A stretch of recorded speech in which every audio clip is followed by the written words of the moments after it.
శ్రీమద్భగవద్గీత 12వ అధ్యాయము భక్తి యోగము. వసుదేవసుతం దేవం కంసచాణూరమర్దనం దేవకీ పరమానందం కృష్ణం వందే జగద్గురుం.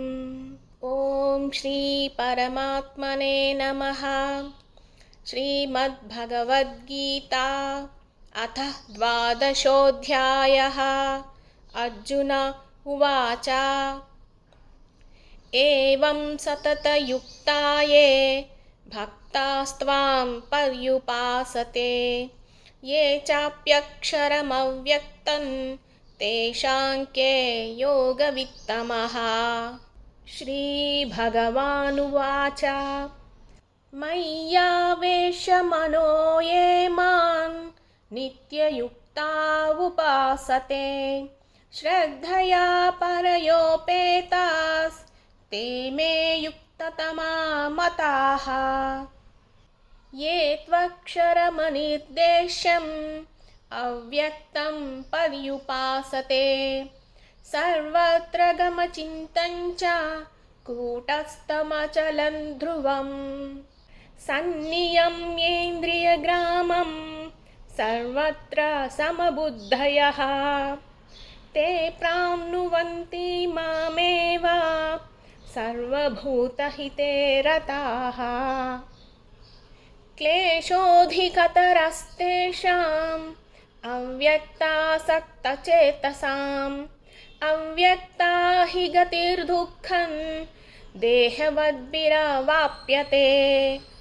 యే తు సర్వాణి కర్మాణి మయి సన్యస్య మత్పరాః అనన్యేనైవ యోగేన మాం ధ్యాయంత ఉపాసతే తేషామహం సముద్ధర్తా మృత్యుం సంసారసాగరాత్ భవామి న చిరాత్ పార్థ మయ్యావేశితా చేతసాం. మయ్యేవ మన ఆధత్స్వ మయి బుద్ధిం నివేశయ నివసిష్యసి మయ్యేవ అత ఊర్ధ్వన్న సంశయః.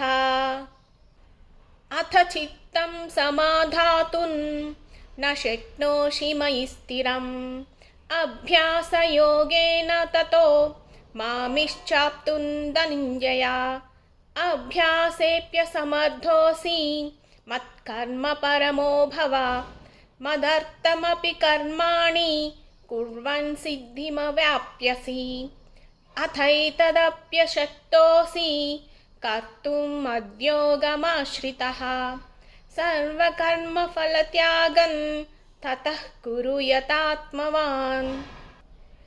శ్రేయో హి జ్ఞానమభ్యాసాద్ జ్ఞానాద్ ధ్యానం విశిష్యతే ధ్యానాత్ కర్మఫలత్యాగస్ త్యాగాశ్చాన్తిరనత్తరం.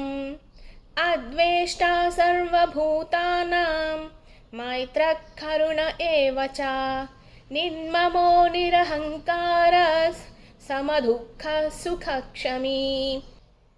సంతుష్టః సతతం యోగి యతాత్మా దృఢనిశ్చయః మయ్యర్పితమనో బుద్ధిర్ యో మద్భక్తః స మే ప్రియః. యస్మాన్నో ద్విజతే లోకో లోకాన్నో ద్విజతే చ యః హర్షామర్షభయోద్వేగైర్ ముక్తో యః స చ మే ప్రియః. అనపేక్షः శుచిర్దక్ష ఉదాసీనో గతవ్యతః సర్వారంభ పరిత్యాగి యో మద్భక్తః స మే ప్రియః. యో న హృష్యతి న ద్వేష్టి న శోచతి న కాంక్షతి శుభాశుభ పరిత్యాగి భక్తిమాన్యః స మే ప్రియః. సమశౌత్రౌ చ మిత్రే చ తథా మానాపమానయోః శీతోష్ణసుఖదుఃఖేషు సమస్సంగ వివర్జితః. तुल्यनिन्दास्तुतिर्मौनी सन्तुष्टो येन केनचित् अनिकेतस्थिरमतिर्भक्तिमान् मे प्रियो नरः ये तु धर्म्यामृतमिदै यथोक्तं पर्युपासते श्रद्धधाना मत्परमा भक्तास्तेतीव मे प्रियाः। ॐ तत्सदिति श्रीमद्भगवद्गीतासु उपनिषत्सु ब्रह्मविद्यायां योगशास्त्रे श्रीकृष्णार्जुनसंवादे भक्तियोगो नाम 12ोऽध्यायः। ॐ श्रीकृष्णार्पणमस्तु।